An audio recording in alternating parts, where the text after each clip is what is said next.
Hello student, how are you? Hope all are well. তো আজকে আমরা নাম্বার সিস্টেমের একটি বিশেষ ধরনের অঙ্ক করব অতি সহজে। চলো শুরু করি। তো একটি বানর প্রতি মিনিটে 6 মিটার উপরে উঠতে পারে, কিন্তু পরের মিনিটে 3 মিটার পিছলে নেমে যায়। যদি একটি তৈলাক্ত বাঁশ 60 মিটার দীর্ঘ হয়, তাহলে বাঁশের শীর্ষে পৌঁছাতে কত সময় লাগবে বানরের? তো এক্ষেত্রে আমরা কি করব? তো এক্ষেত্রে তাহলে প্রথম মিনিটে বানর 6 মিটার উপরে ওঠে, 6 মিটার উপরে ওঠে। আর পরের মিনিটে বানর 3 মিটার পিছলে নেমে যায়, তার মানে 3 মিটার নেমে যায়।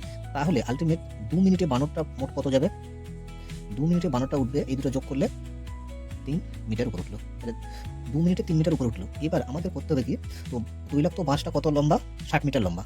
তো এক্ষেত্রে 60 মিটার থেকে প্রথমে আমরা এই যে প্রথমে যতখানি উঠবে সেই দূরত্বটাকে বিয়োগ করে নেব। তাহলে 6 মিটার উঠছিল, তাহলে 6 কে আমরা বাদ দিয়ে দেবো। তাহলে বাদ দিলে কত হচ্ছে? 54।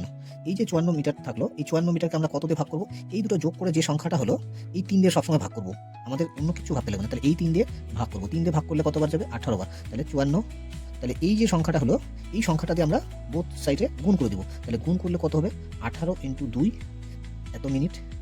এদিকে হচ্ছে 18 ইন্টু 3, 18 ইন্টু 3 এত মিটার। তাহলে এটা কত হয়ে যাবে? এটা হচ্ছে 36 মিনিট। তাহলে 36 মিনিটে বানর মোট উঠবে কত? এটা হচ্ছে 54 মিটার। এবার আমাদের আগে যেহেতু 6 মিটার বাদ দিয়েছি, তাহলে বানর কি করবে? তো 36 মিনিটে টোটাল 54 মিটার উঠবে, তাহলে বাকি থাকলো কত? 6 মিটার। তো সেই 6 মিটার বানর হচ্ছে শেষ মিনিটে একবারে পৌঁছে যাবে। তাহলে শেষ 1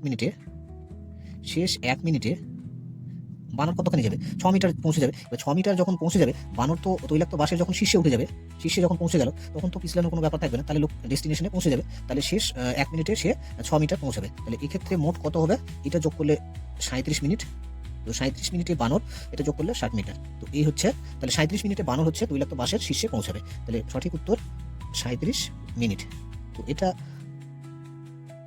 বিভিন্ন পরীক্ষায় আসতে দেখা গেছে। তো এটা এরকমভাবে করলে যেরকমভাবে কোশ্চেন আসুক, অতি সহজে পারা যাবে। তো ভিডিওটি সম্পূর্ণ দেখার জন্য অসংখ্য ধন্যবাদ।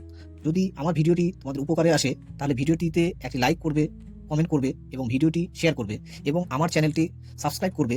এরকম প্রতিদিন বিভিন্ন গুরুত্বপূর্ণ অঙ্ক যেগুলো বিভিন্ন পরীক্ষায় আসে, সেগুলোর সহজ ট্রিকের মাধ্যমে সমাধান পাওয়ার জন্য।